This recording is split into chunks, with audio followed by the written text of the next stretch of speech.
Right guys, so we've got a bit of something different here. As you know, we always do quite a lot with EV chargers. We've been at a job this morning, doing a bit of work over in Wolverhampton. Had a phone call from a company that we already do some work for. EV charger that has gone and had a bit of a problem overnight. Local electricians come out and isolated it because of a burning smell. Now, we've come out, we've got a Wallbox charger, which we'll flick around and show you in a second, and then give you a bit of an idea of what's actually gone on inside, and a bit of an explanation of the reason why. So we have an old Wallbox Plus that's on here. So they recently upgraded them to a Pulsar Plus, and then there's also the Pulsar Max as well. It looks like whoever's installed it has run an armoured cable. No cleats of any form, it's just a little bit of all band that's being used all the way along it. It does look like an armoured, but it hasn't seemed to have been terminated into anything in the bottom of the charger properly. So we'll pull the cover off, have a look, see what's going on inside it, and see where we can go with there. So with the charger cover off already, we can quite clearly see engineer who's installed this has not bothered to identify any of the conductors correctly. So we have a brown, a black and a grey. Nothing's been over sleeved. Nothing's been made clear of exactly what it is. There is markings underneath, but they don't really give you a good indication. You can't really see them.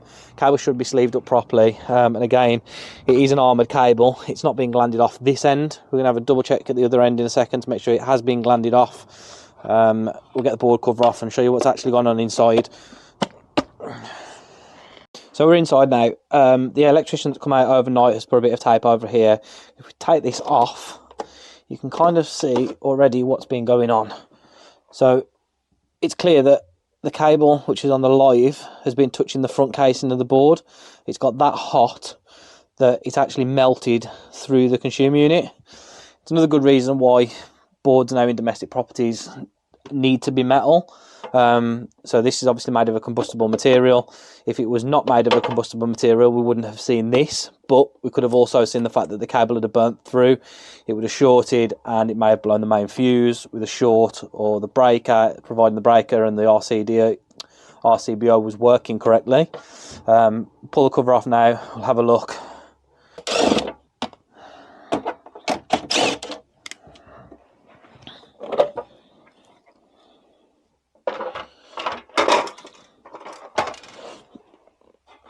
So if we have a look at the back of the cover first, obviously it's melted straight the way through the back of the cover, so you can have a good idea of what's gone on in there.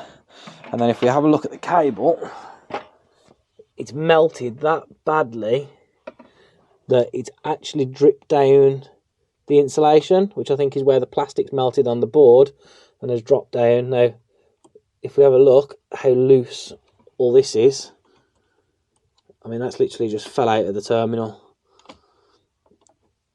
So I think we've got a bit of an issue here with loose connections that's caused this, as well as a bit of poor termination by the engineer that installed it. He's literally chopped a hole out the side of the board.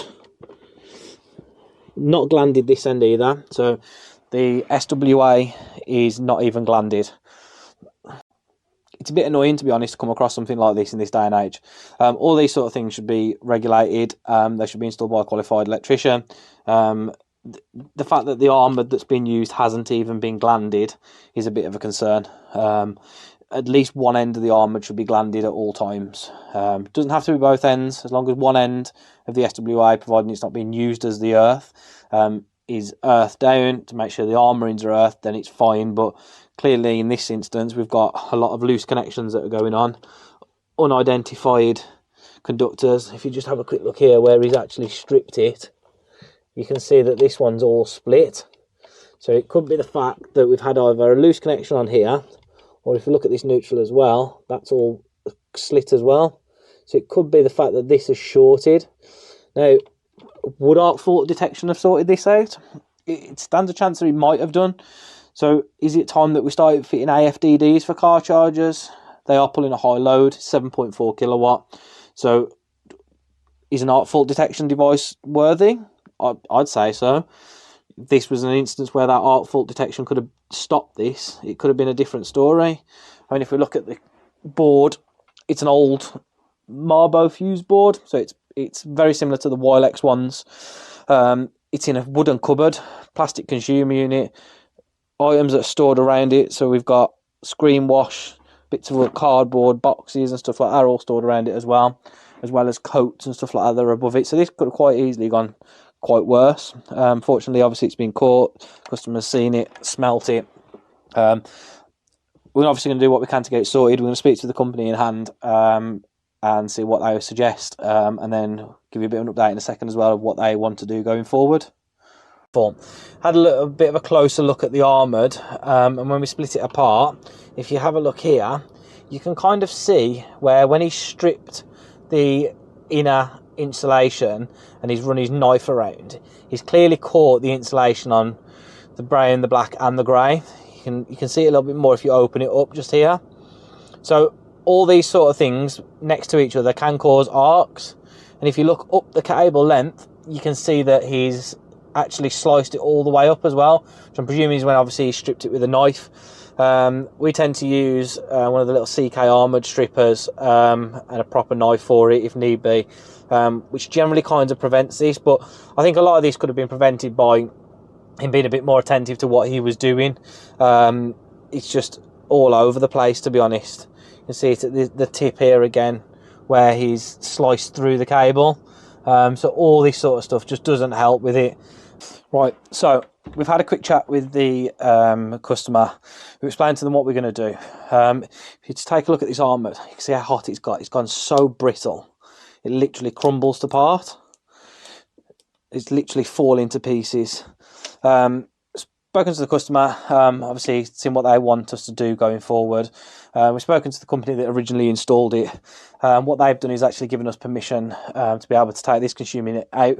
We're going to fit a completely new consumer unit, which will be a fuse box, full RCBO board. We'll get rid of what's in here currently, new meter tails, resupply the charger. It is definitely an armoured cable. We just confirmed it, chopped it off, so it's gone out the way for the customer. So that should have been terminated into a gland properly. If you're not going to terminate it into a gland and you're not going to do it correctly, there's no point in doing it in the first place. So we'll refeed it with Doncaster Cables EV Ultra. They do a high tough version, they do an SWA version. We'll use the high tough version on this one because it's not going underground, in the ground. It's going to be clipped direct to the front of the property.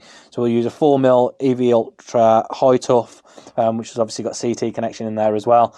We'll get that connected up. We are going to be coming back at some point in the next 7 days to get this sorted for the customer.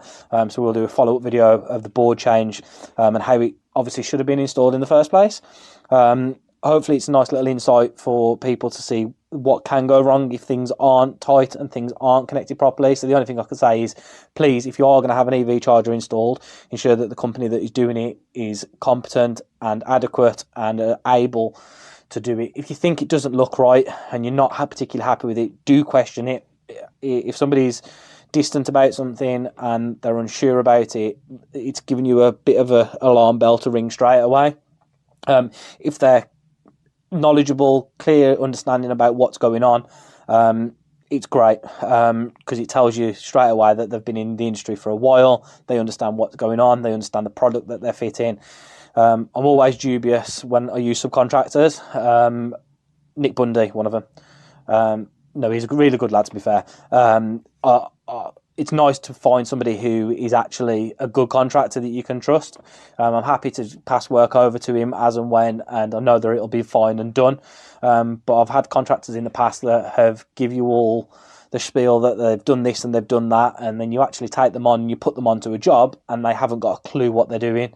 And I think sometimes this is what lets big companies down, that they will allow these contractors in that will give them all the spiel that they're the best electrician in the world, and it turns out that they're not actually any good at all, and this is where jobs like this come from. Fortunately, the company that was involved in this have said, yeah, it's our problem, we'll get it sorted, can you sort it for us? So we'll get that sorted, hopefully, like I say, in the next couple of weeks, and we'll be back. Thank you for listening. Please, if you would, really helpful, like and subscribe to our channel. It is a massive help to us and it will help just keep pushing the channel out and we can still keep doing videos like this. Have a lovely day and we'll speak to you soon. See you later.